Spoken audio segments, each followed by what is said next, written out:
सभी भक्तों को राधे राधे। जय श्री कृष्ण। सच्चिदानंद रूपाय विश्वेशिपत्यादि हेतवे तापत्राय विनाशाय श्री कृष्णाय वयं नमः। आज हम बात करेंगे शरीर की। आत्मा तो वास्तव में एक ही है, लेकिन शरीर दो प्रकार के हैं। एक शरीर जिसमें हम स्थूल शरीर कहते हैं, जो हमें दिखाई देता है। एक शरीर जो सूक्ष्म शरीर है, जो हमें दिखाई नहीं पड़ता। एक शरीर की जब मृत्यु होती है तो स्थूल शरीर तो गिर जाता है, लेकिन जो सूक्ष्म शरीर है, वह जो सटल बॉडी है, वह नहीं मरती है। आत्मा दो शरीरों के भीतर वास कर रही है, एक सूक्ष्म और दूसरा स्थूल। मृत्यु के समय स्थूल शरीर गिर जाता है, या यह जो मिट्टी पानी से बना हुआ शरीर है, यह जो हड्डी मांस मज्जा की देह है, यह गिर जाती है। फिर अत्यंत सूक्ष्म विचारों का, सूक्ष्म संवेदनाओं का, सूक्ष्म वाइब्रेशन का शरीर शेष रह जाता है। सूक्ष्म तंतुओं का, वह तंतुओं से घिरा हुआ शरीर आत्मा के साथ फिर से यात्रा शुरू करता है और नया जन्म फिर नए स्थूल शरीर में प्रवेश करता है। जब एक माँ के पेट में नई आत्मा का प्रवेश होता है, तो उसका अर्थ है सूक्ष्म शरीर का प्रवेश।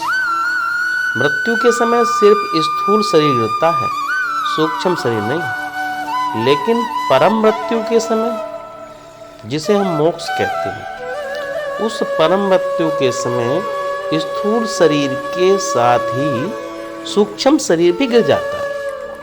फिर आत्मा का कोई जन्म नहीं होता, फिर वह आत्मा विराट में लीन हो जाती है। वह जो विराट में लीनता है, वह एक ही है, जैसे एक बूंद सागर में गिर जाती है। तीन बातें समझ लेनी जरूरी है। आत्मा का तत्व एक है। उस आत्मा के तत्व के संबंध में आकर दो तरह के शरीर सक्रिय होते हैं, एक सूक्ष्म शरीर और एक स्थूल शरीर। स्थूल शरीर से हम परिचित हैं, सूक्ष्म से योगी परिचित होते हैं, और योग के भी जो ऊपर उठ जाते हैं, वे उससे परिचित होते हैं, वो आत्मा है। सामान्य आंखें देख पाती हैं इस शरीर को, योग दृष्टि ध्यान देख पाता है सूक्ष्म शरीर को, लेकिन ध्यानातीत ब्यांड योग, सूक्ष्म के भी पार, उसके भी आगे जो शेष रह जाता है, उसका तो समाधि में अनुभव होता है। ध्यान से भी जब व्यक्ति ऊपर उठ जाता है तो समाधि फलित होती है, और उस समाधि में जो अनुभव होता है, वह परमात्मा का अनुभव है। साधारण मनुष्य का अनुभव शरीर का अनुभव है, साधारण योगी का अनुभव सूक्ष्म शरीर का अनुभव है, परम योगी का अनुभव परमात्मा का अनुभव है। परमात्मा एक है, सूक्ष्म शरीर अनंत है, स्थूल शरीर अनंत है। वह जो सूक्ष्म शरीर है, वह जो काजल बॉडी, वह जो सूक्ष्म शरीर है, वही नए स्थूल शरीर ग्रहण करता है। हम यहाँ देख रहे हैं कि बहुत से बल्ब जले हुए हैं। विद्युत तो एक है, विद्युत बहुत नहीं है।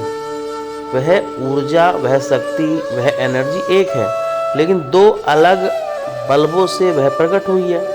बल्ब का शरीर अलग है, उसकी आत्मा एक है। हमारे भीतर से जो चेतना झांक रही है, वह चेतना एक है, लेकिन उस चेतना के झांकने में दो उपकरणों का, दो व्हीकल का प्रयोग किया गया। एक सूक्ष्म उपकरण है, सूक्ष्म देह दूसरा उपकरण है, स्थूल देह। हमारा अनुभव स्थूल देह तक ही रुक जाता है। यह जो स्थूल देह तक रुक गया अनुभव है, यही मनुष्य के जीवन का सारा अंधकार और दुख है। लेकिन कुछ लोग सूक्ष्म शरीर पर भी रुक सकते हैं। जो लोग सूक्ष्म शरीर पर रुक जाते हैं, वे ऐसा कहेंगे कि आत्माएं अनंत हैं। लेकिन जो सूक्ष्म शरीर के भी आगे चले जाते हैं वह कहेंगे कि परमात्मा एक है, आत्मा एक, ब्रह्मा एक है। मेरी इन दोनों बातों में कोई विरोधाभास नहीं। मैंने जो आत्मा के प्रवेश के लिए कहा उसका अर्थ है वह आत्मा जिसका अभी सूक्ष्म शरीर गिरा नहीं है। इसलिए हम कहते हैं कि जो आत्मा परम मुक्ति को उपलब्ध हो जाती है उसका जन्म मरण बंद हो जाता है। आत्मा का तो कोई जन्म मरण है ही नहीं। वह न तो कभी जन्मी है और न कभी मरी। वह तो सूक्ष्म शरीर है। वह भी समाप्त हो जाने पर कोई जन्म मरण नहीं रह जाता, क्योंकि सूक्ष्म शरीर ही कारण बनता है नए जन्म का।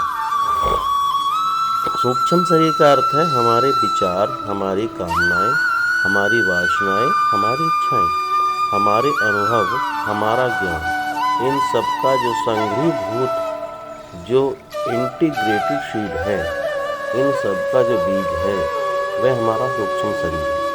वही हमें आगे की यात्रा करता है। लेकिन जिस मनुष्य के सारे विचार नष्ट हो गए, जिस मनुष्य की सारी वासनाएं छीन हो गई, जिस मनुष्य की सारी इच्छाएं विलीन हो गई, जिसके भीतर अब कोई भी इच्छा शेष न रही, उस मनुष्य को जाने के लिए कोई जगह नहीं बचती, जाने का कोई कारण नहीं रह जाता, जन्म की कोई वजह नहीं रह जाती।